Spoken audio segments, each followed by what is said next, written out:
Hi everyone, welcome to another movie special review. Today this is we'll look at the Nightingale. This is Bernard at moviegamenostalgia.com.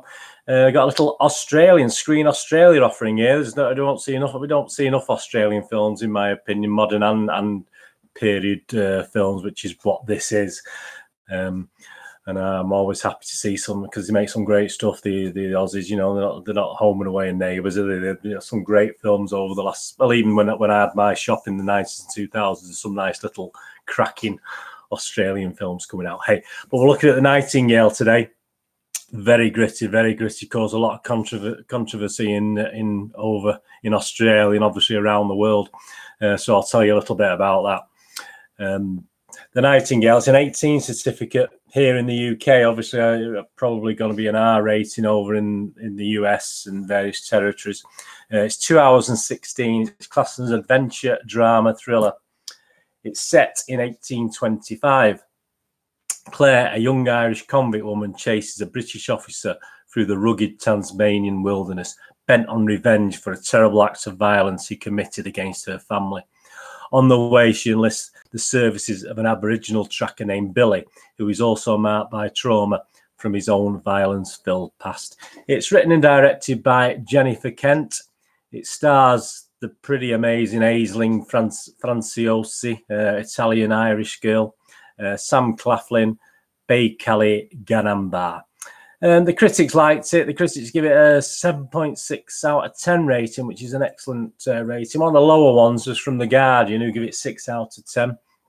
They went on to say, weaving themes of colonialism, that's an hard word to say, and class into the broad strokes of a won't stop, can't stop revenge potboiler, the film marks a step forward for the Australian director in terms of ambition and scope.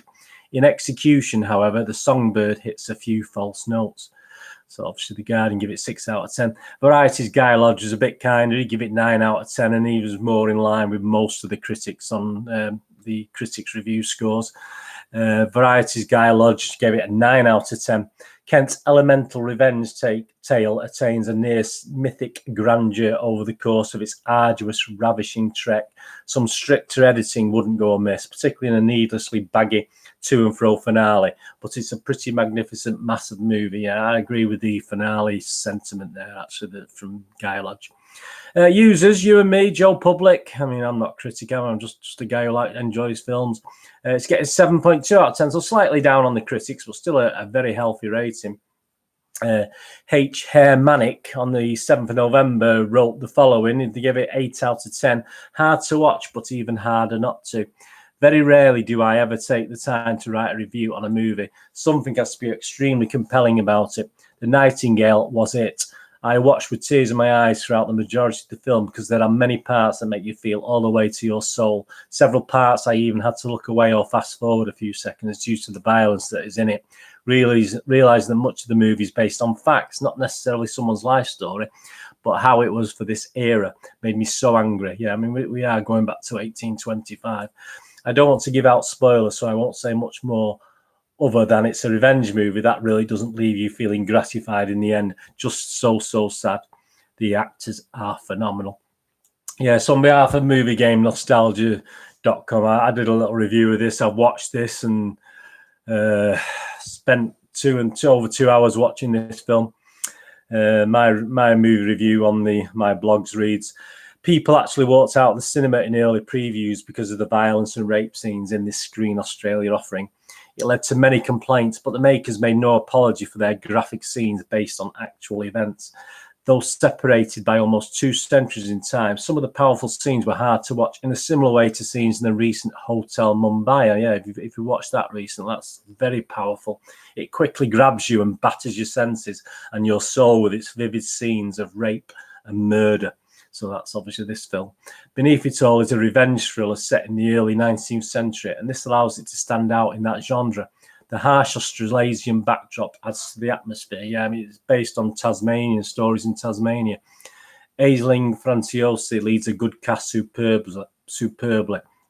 And amidst it all, there are some early lighter moments provided by the verbal wit of the native tracker Billy, played by Kelly Ganamba. Yeah, he does actually did make me laugh. I mean, which is hard in a film like this to say. It's such a gritty film. It's nice to actually smile and be made to laugh as well, which he manages to do. It is possibly a little too long, and elements of the story seem a little unnecessary, and at 30 minutes less, it would have moved along at a far more tense and absorbing pace. The ending was also slightly annoying, and after 2 hours could have been handled better. But these are minor quibbles, and this is well worth a watch as long as you have the stomach for it.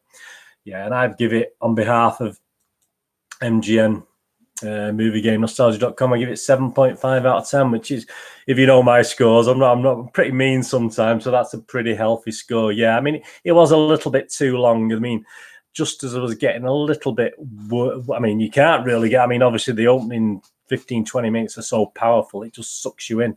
But obviously there are bits where it starts to wander off a little bit, and then all of a sudden something happens to drag you back in. But I think at 2 hours, 10-15 minutes, obviously there's credits involved, so just over 2 hours.